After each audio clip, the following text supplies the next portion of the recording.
اور تمہاری تقدیر میں جو کچھ لکھا ہے وہ بہرحال پورا ہو کر رہے گا۔ اس کے لہجے میں تلوار جیسی کاٹ تھی۔ تم اب دیوی اور سادھو کو وقتی طور پر بالکل بھول جاؤ۔ ایک معاہدے کے تحت اب وہ لوگ کچھ عرصے تک تمہارے سامنے بالکل نہیں آئیں گے۔ مجھے حکم دیا گیا ہے کہ تمہاری مرضی کے خلاف کوئی بات نہ کی جائے۔ شاید آئندہ کئی دن تک میں یا پشپا تمہارے راستے میں نہیں آئیں گے۔ تم اپنی مرضی کے پوری طرح مالک ہو۔ ہاں، تمہیں رحیم یا رحیم کو حاصل کرنے کے لیے پشپا کی ضرورت پڑے تو صرف پشپا کو آواز دینا کافی ہوگا، اور نرگس صاحبہ اسے تمہیں بخشش کے طور پر دے چکی ہیں۔ مجھے رحیم کے سوا اور کچھ نہیں چاہیے۔ اپنی مجبوری پر اب میری آنکھیں نم ہو چلی تھیں۔ سوری سکندر صاحب، اس نے جاتے ہوئے کہا۔ بعض مصلحتوں کی بنا پر آپ رحیم کو کچھ دن کے لیے بھول جائیں۔ جاتے جاتے وہ دروازے پر رک گئی اور کہنے لگی، پشپا بہرحال آپ کی خدمت پر مامور رہے گی۔ اسے آپ ایک طرح سے اپنا باڈی گارڈ تصور کر سکتے ہیں، ایک ایسا محافظ جسے آپ کی جان کی حفاظت کرنے کا حکم دیا جا چکا ہے۔ آپ چاہیں یا نہ چاہیں وہ ہر آڑے وقت پر آپ کی لاشعوری طور پر مدد کرتے رہیں گے، کیونکہ نرگس صاحبہ کو آپ کی جان ہر چیز سے زیادہ عزیز ہے۔ لیکن چلتے چلتے میں ایک مشورہ ضرور دوں گی کہ پشپا ایک ایسی قوت کا نام ہے جو برس ہا برس کی انتہائی کڑی عبادتوں کے بعد بھی بڑے بڑے مہارشیوں کو بھی حاصل نہیں ہوتی ہے۔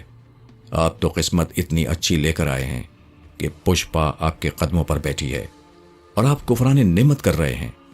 یہ کہہ کر وہ آہستہ سے دروازے سے باہر نکل گئی اور میں بے دم سا ہو کر اپنے بستر پر گر پڑا۔ صبح 11 بجے کے قریب میری آنکھ کھلی۔ خدا کا شکر ادا کیا کہ میں اپنے ہی گھر میں اپنے ہی بستر پر ہوں۔ مجھے یوں لگا جیسے میں بھیانک خواب دیکھ کر بیدار ہوا ہوں۔ صحن میں کئی دن کے اخبارات جمع ہو گئے تھے، ہر طرف گرد جمی ہوئی تھی۔ سوچا کہ گھر ٹھیک ٹھاک کر لوں، بعد کو نہا دھو کر شہر کے حالات کا جائزہ لینے کے بعد کوئی اگلا قدم اٹھاؤں گا۔ ابھی میں بستر سے اٹھا ہی تھا کہ دروازے پر ہلکی سی دستک سنائی تھی، اور نہ جانے کیوں مجھے پہلی بار خود اپنے اوپر رحم آ گیا۔ اس دروازے پر مدت سے پولیس یا دشمنوں کے علاوہ کسی دوست نے دستک نہیں دی تھی۔ دبے قدموں صحن پار کر کے دروازے کے پاس گیا اور کیواڑ کے سوراخ سے جو خاص طور سے اس مقصد کے لیے بنایا گیا تھا، احتیاط سے باہر جھانک کر دیکھا تو استاد چھنگا کا ایک شاگرد نصیرہ بے چینی سے دروازہ پیٹ رہا تھا۔ مجھے تعجب اس بات پر ہوا کہ استاد کو اچانک میرے آنے کی اطلاع کس طرح ہو گئی۔ میں نے جلدی سے دروازہ کھول کر ہاتھ پکڑ کر جلدی سے نصیرے کو اندر کیا اور پھر دروازہ بند کرتے ہوئے پوچھا، کیسے آنا ہوا نصیرے؟ تمہیں استاد نے ابھی بلایا ہے۔ استاد کو میرے گھر پہنچنے کی اطلاع کس نے دی؟ پتہ نہیں۔ میں اکھاڑے میں پہنچا تو استاد باہر ہی ٹہل رہے تھے۔ مجھے دیکھتے ہی کہنے لگے کہ سکندر کو بلا لا اور رحمت علی سے کہتے ہوئے جانا کہ اکھاڑے میں شام کو 1 من لڈو پہنچ جائیں۔ میری آنکھیں نم ہو گئیں۔ استاد چھنگا کے اگر کوئی اپنا بیٹا ہوتا تب بھی وہ شاید اس سے اتنی محبت نہ کرتے جتنی استاد مجھ سے محبت کرتے تھے، لیکن وہ ٹوٹ کر جس طرح مجھ سے پیار کرتے تھے، میں بدلے میں اب تک ان کے لیے کچھ بھی نہ کر سکا تھا۔ پر نصیرے کچھ تو بتا، انہیں میرے گھر پہنچنے کی اطلاع کس نے دی؟ یہ استاد ہی سے پوچھ لینا۔ اب تم سیدھے اکھاڑے پہنچو، میں رحمت علی سے مٹھائی لینے جا رہا ہوں۔ یہ کہہ کر نصیرے باہر جانے کے لیے مڑا، لیکن اچانک مجھے خیال آیا کہ استاد چھنگا خود بھی کئی بار اس شبے کا اظہار کر چکے تھے کہ نصیرہ پولیس کی مخبری کرتا ہے۔ پھر نصیرے نے نہ مجھے گھر واپس آنے کی مبارک دی، نہ یہ پوچھا کہ اتنے دن کہاں رہے، کیسے رہے۔ اس نے تو اجنبی کی طرح ایک پیغام دیا اور واپس جانے لگا تھا۔ یہ خیال آتے ہی میں نے پیچھے سے اس کی گردن دھاپ لی۔ اس نے گھبرا کر پلٹ کر دیکھا۔ اس کی گول گول چھوٹی چھوٹی آنکھیں حیرت سے پھٹی پڑ رہی تھیں۔ کیا مجھ سے غلطی ہو گئی ہے سکندر؟ غلطی کا تو ابھی پتہ چل جائے گا نصیرے۔ میں نے جھٹکا دے کر اسے فرش پر گرا دیا۔ یہ بتا اس گھر کی مخبری تو کب سے کر رہا ہے؟ اور یہ کہتے ہوئے میں اس کے سر پر ایک ٹھوکر جمع نہیں والا تھا کہ وہ ہاتھ جوڑ کر رونے لگا۔ معاف کر دو سکندر بھیا، شرفو ٹھیک ہی کہتا تھا کہ تم سے کوئی بات چھپ نہیں سکتی۔ یہ کہتے ہوئے میری ٹھوکر سے بچنے کے لیے اس نے فرش پر لیٹے ہی لیٹے پلٹی کھائی، لیکن اس دوران میری ٹھوکر اس کی پیٹھ کی ہڈیوں کو کئی جگہ سے علیحدہ کر چکی تھی اور تکلیف کی شدت سے وہ بری طرح چیخ رہا تھا۔ مجھے پتا تھا کہ درد سے زیادہ وہ ہمدردی حاصل کرنے کے لیے چیخ رہا ہے، کیونکہ اکھاڑے میں 2-4 ہڈیوں کا نکل جانا ایک معمولی بات سمجھی جاتی ہے، مگر اب خود نصیرے نے یہ بات ظاہر کر دی تھی۔ استاد چھنگا کا تو اس نے بہانہ کیا تھا، اس وقت یہاں آنے کا اس کا کوئی اور مقصد تھا۔ میں نے آگے بڑھ کر پیر اس کی گردن پر رکھ دیا۔ دیکھ نصیرے، تجھے معلوم ہے کہ میرے کمرے کے تہخانے میں تجھ جیسے جاسوسوں کی ہڈیوں پر سانپ اور بچھو رینگ رہے ہیں۔ سیدھی طرح بتا دے کہ یہاں کس نے بھیجا ہے، ورنہ تو اپنے ہم پیشہ مخبروں کی ہڈیوں کے ڈھیر پر بے ہوش پڑا ہوگا۔ استاد بس ایک بار معاف کر دو، میں سب کچھ بتا دیتا ہوں، اس نے گیا کر کہا۔ جلدی کر، مجھ پر سچ مچ خون سوار ہونے لگا تھا۔ بات یہ ہے استاد، اس نے دونوں ہاتھ سے اپنی کمر کو دباتے ہوئے کہا، تمہارے پیچھے استاد چھنگا نے بڑے کورٹ تک تمہارا مقدمہ لڑا تھا اور تمہیں کورٹ نے بے قصور قرار دے کر سارا الزام پولیس پر رکھ دیا۔ پولیس نے اب عدالت سے راضی نامہ کرنے کے لیے مہلت لے لی ہے۔ استاد میری بات مان لو، پولیس کی دشمنی سے تمہیں کیا حاصل ہوگا؟ راضی نامہ کر لو اور معاملہ ختم کر دو۔ حالانکہ انہوں نے مجھے ختم کرنے میں کوئی کسر نہیں چھوڑی تھی۔ خیر یہ بتا تجھے میرے آنے کی اطلاع کیسے ملی؟ میری ڈیوٹی پولیس نے اس گلی ہی میں لگا دی تھی۔ رات میں نے تمہیں 11 بجے بڑی سی گاڑی میں ایک لڑکی کے ساتھ یہاں آتے دیکھا تھا۔ رات ہی کو میں نے اس کی اطلاع پولیس انسپکٹر رضا کو دے دی تھی۔ وہ اب پہنچنے ہی والے ہوں گے، لیکن ان کے آنے سے پہلے میں اپنا اطمینان کر لینا چاہتا تھا کہ رات کو مجھے دھوکہ تو نہیں ہوا تھا۔ ویسے میرے لیے یہ خبر ایک بڑی خبر تھی کہ پولیس کے تمام چھوٹے مقدموں سے اب نجات مل چکی تھی اور میں آزادی سے ملک میں گھوم پھر سکتا تھا۔ لیکن نصیرے نے مجھ سے جھوٹ کیوں بولا؟ کیا معلوم وہ اپنی اس بات میں کس حد تک سچا تھا؟ میں ابھی انہی خیالات میں ڈوبا ہوا تھا کہ ایک موٹر سائیکل دروازے پر آ کر رکی۔ میں انسپکٹر رضا کی موٹر سائیکل کی آواز کو پہچانتا تھا، لیکن اس سے پہلے کہ میں بڑھ کر دروازہ کھولوں، نصیرے کرراتا ہوا خوشی سے اٹھا اور اس نے تیزی سے دروازہ کھول دیا۔ رضا کی نظر سب سے پہلے نصیرے پر ہی پڑی۔ ارے نصیرے، یہ تو نے کیا حالت بنا رکھی ہے؟ کیا پھر کہیں مار پیٹ کر بیٹھا ہے؟ نہیں مالک، وہ ہاتھ جوڑتے ہوئے بولا۔ ابھی یہاں آتے ہوئے تانگے سے گر پڑا، پیٹ اور کمر میں کئی زخم آئے ہیں۔ رضا کے ساتھ تھانے کا ASI ملک شاہ بھی تھا۔ رضا نے اسے حکم دیا کہ اسے فوراً ہسپتال لے جا کر اس کا علاج معالجہ کرائے، اور پھر گرم جوشی سے مجھ سے ہاتھ ملاتے ہوئے بولا، سکندر صاحب، آپ تو واقعی عید کا چاند ہو گئے۔ آپ لوگوں نے تو مجھے دفن کرنے کی اپنی جیسی کوئی کوشش چھوڑی نہیں تھی۔ میں نے مسکراتے ہوئے جواب دیا، شکر ہے کہ زندہ تو ہوں۔ اچھا ہے، اب ماضی کو بھلا دیں سکندر صاحب، ہم دونوں کو اسی شہر میں رہنا ہے۔ آج مہلت کی آخری تاریخ ہے۔ اگر عدالت میں آج راضی نامہ داخل نہ ہوا تو پولیس کے کئی سینئر افسر لمبی مدت کے لیے اندر چلے جائیں گے۔ رضا صاحب، میں نے سنجیدگی سے پوچھا، کیا آپ کا واقعی یہ خیال ہے کہ لاہور پولیس کے سینئر افسروں سے مجھے کسی بھی قسم کی کوئی ہمدردی یا دلچسپی ہوگی؟ نہیں سکندر، تمہارے ساتھ جو بے انصافیاں ہوتی رہی ہیں مجھے ذاتی طور پر ان کا افسوس ہے، لیکن تم پڑھے لکھے آدمی ہو، کچھ اوپر کا دباؤ ہوتا ہے، حکومت کا نشہ ہوتا ہے، معاشرے میں کچھ لوگ اچھے ہوتے ہیں، کچھ برے ہوتے ہیں۔ یوں بھی یہ دور ایسا ہے کہ پارلیمان کا ہر رکن اپنے علاقے کا بے تاج بادشاہ بن جاتا ہے۔ ہم ملازم پیشہ لوگ ہیں، ان کا حکم نہ مانے تو نوکری سے جائیں۔ ان بے دام بادشاہوں نے عوام پر اپنی دہشت قائم کرنے کے لیے اپنا علیحدہ ایک خنڈا سیل بنا رکھا ہے۔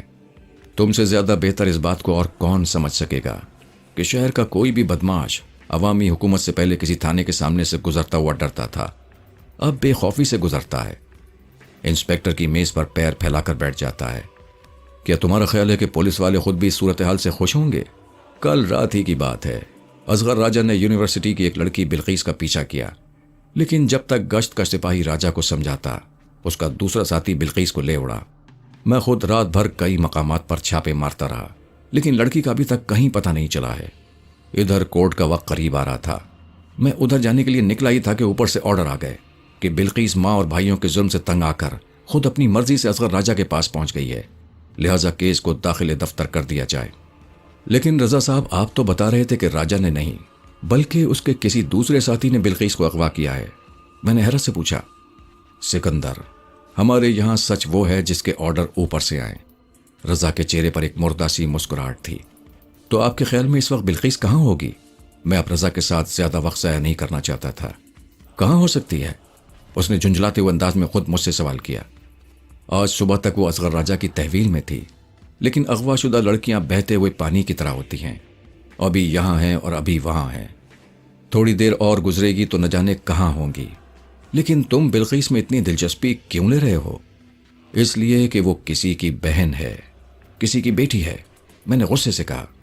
میں اس میں اس لیے اتنی دلچسپی لے رہا ہوں کہ قاسم دادا کو اسے اغوا کرنے کا حکم دیا گیا تھا، لیکن قاسم دادا اپاہج ہو گیا، وہ کل مر گیا، رضا نے مجھے اطلاع دی۔ خس کم جہاں پاک، میں نے اپنی بات جاری رکھی۔ وہ اپاہج ہو گیا یا مر گیا، تو یہ کام میرے سپرد کیا گیا، یا یوں کہو کہ یہ کام میں نے اپنے ذمے لے لیا تاکہ براہ راست اصغر راجہ سے ایک ٹکر لے سکوں۔ لیکن کل کا دن اس کے لیے 7 دن تھا۔ میں ایک دوسرے اہم کام میں لگ گیا، اور میری بدقسمتی کہ اب تو مجھے بتا رہے ہو کہ بلقیس اغوا ہو گئی ہے۔ رضا صاحب، وہ تو خوشبو کا ایک جھونکا تھی، جس طرف سے گزر جاتی جسم و جہاں کو موت ترک کرتی چلی جاتی۔ خدا غارت کرے ان لوگوں کو جو اب خود اس جھونکے کو اغوا کرنے لگے ہیں۔ میں سچ کہتا ہوں رضا صاحب، اصغر راجہ کو اپنے جرم کی بھاری قیمت ادا کرنی پڑے گی۔ چھوڑو سکندر، رضا نے نرم لہجے میں کہا، تم کس کس بلقیس کے پیچھے بھاگتے پھرو گے؟ میں تمہیں ایک بھائی کی حیثیت سے ایک ہی مشورہ دے سکتا ہوں کہ خود کو اب کسی مصیبت میں نہ ڈالنا۔ میرا مشورہ ہے کہ یہ ایم اے کا تمہارا آخری سال ہے، اور یہ نہ بھولنا کہ تمہارے مرحوم باپ نے تم سے بڑی بڑی امیدیں وابستہ کر رکھی تھیں۔ ٹھیک ہے رضا صاحب، میں نے ایک ٹھنڈی سانس لیتے ہوئے کہا، میرے قرضے میرے ذمے ہیں، اور خود مجھے ہی ان قرضوں کی ادائیگی کرنا ہے۔ فرمائیے میں آپ کی کیا خدمت کر سکتا ہوں؟ اس نے جلدی سے اپنی جیب سے ایک ٹائپ کیا ہوا کاغذ نکالا اور مجھے اپنا قلم دیتے ہوئے کہنے لگا، یہ راضی نامہ ہے جو ابھی کورٹ میں داخل کرنا ہے، اس پر دستخط کر دو، باقی تم جانو تمہارا کام جانے۔ میں نے راضی نامے پر دستخط کر کے اس کے حوالے کیے، اور وہ خدا حافظ کہتا ہوا گھر سے باہر نکل گیا۔ لیکن میرے راستوں میں تاریکیاں بکھیر گیا۔ میں سوچ بھی نہیں سکتا تھا کہ ایک لڑکی کی خاطر وہ اتنی جلدی کریں گے۔ گھر منہ نے مجھے بتایا تھا کہ اصغر راجہ یہ بات بھول گیا ہوگا کہ بلقیس کے سلسلے میں میری اس کی کبھی کوئی ملاقات بھی ہوئی ہوگی، لیکن وہ صرف میری ملاقات ہی تو بھولا ہوگا، بلقیس تو اسے یاد ہوگی، اور اس نے ہوش میں آتے ہی پہلا قدم یہ اٹھایا ہوگا کہ اس نے اپنے کسی پالتو غنڈے کو اس کے پیچھے لگا دیا ہوگا۔ بیچاری بلقیس، میں نے دکھ سے سوچا۔ صرف اتنی بات پر اغوا کی گئی کہ اس کے دونوں بھائی کسی پارٹی میں سیاست میں حصہ نہیں لینا چاہتے تھے، اور اس دور کی حکومت کی ڈکشنری میں انکار کی کوئی لفظ ہی نہیں تھا۔ بہرحال یہ میرے رحمان رحیم خدا کی مہربانی تھی کہ ابھی میں زندہ تھا، آزاد تھا، اور سڑکوں پر نکل سکتا تھا۔ چنانچہ میں ہاتھ دھو کر سڑک پر نکل آیا۔ مجھے اس وقت میں یہ خیال تھا کہ سروپ کے مرنے کے بعد شانتی پر کیا بیتی ہوگی، نہ کسی اور بات کی پرواہ تھی۔ کاٹیج پہنچ کر اس پر کیا گزری اور حالات کا اس نے کس طرح مقابلہ کیا۔ بہرحال وہ اس زندگی کی عادی تھی اور حالات سے بھرپور مقابلہ کرنے کی ہمت رکھتی تھی۔ سوال یہ تھا کہ اس وقت بلقیس کو کہاں تلاش کیا جائے۔ انسپیکٹر رضا کے بقول تو اغوا ہونے والی لڑکیاں تو تیز بہتے ہوئے پانی کی طرح ہوتی ہیں کہ ابھی یہاں ہیں اور نگاہ اٹھا کر دیکھو تو پتہ ہی نہیں چلتا کہ کتنی دور نکل گئیں۔ بلقیس کو تلاش کرنے کا میرے پاس صرف ایک ہی سرا تھا، اور وہ سرا خود اصغر راجہ تھا۔ ابھی صبح کے 9 بجے تھے۔ اصغر راجہ یونیورسٹی کیمپس دوپہر سے پہلے نہیں پہنچتا تھا، اور کبھی کسی ایک جگہ وہ قیام نہیں کرتا تھا۔ اس کے پاس صرف حکومت وقت کا سہارا تھا، ورنہ اس نے اپنے اتنے دشمن پیدا کر رکھے تھے کہ کوئی بھی ہڈیوں کے لمبے تڑنگے ڈھانچے کو جو خود کو ابراہیم لنکن اور مستقبل کا وزیر اعظم کہلوا کر خوش ہوتا تھا، ایک تھپڑ میں ہی راہ ملک عدم کر سکتا تھا۔ مگر میرے پاس وقت بہت کم تھا، اور اصغر راجہ تک پہنچنے کے لیے میں انتظار نہیں کر سکتا تھا۔ لیکن اپنی گلی سے مڑتے ہوئے اچانک مجھے رحمت دین نظر پڑ گیا، جو بظاہر سڑک پر بجلی کے کھمبے سے ٹیک لگا اس صبح کا اخبار پڑھ رہا تھا۔ رحمت دین بدنام سیکیورٹی فورسز کا آدمی تھا، اور سادہ کپڑوں میں ملبوس عموماً ان لوگوں کی حرکات و سکنات پر نظر رکھتا تھا جنہیں بے تاج بادشاہوں نے شر پسندوں کا نام دے رکھا تھا۔ اسے دیکھتے ہی مجھے خیال آیا کہ میرے حق میں عدالت کا فیصلے کو بظاہر مقامی حکام نے تسلیم کر لیا ہو، لیکن وہ مجھے آسانی سے چھوڑنے کے لیے تیار نہیں تھا۔ کہو رحمت دین، آج کوئی شر پسند تم نے پکڑا یا نہیں؟ میں نے اس کے قریب پہنچ کر بے تکلفی سے اس کے کندھے پر ہاتھ رکھتے ہوئے کہا۔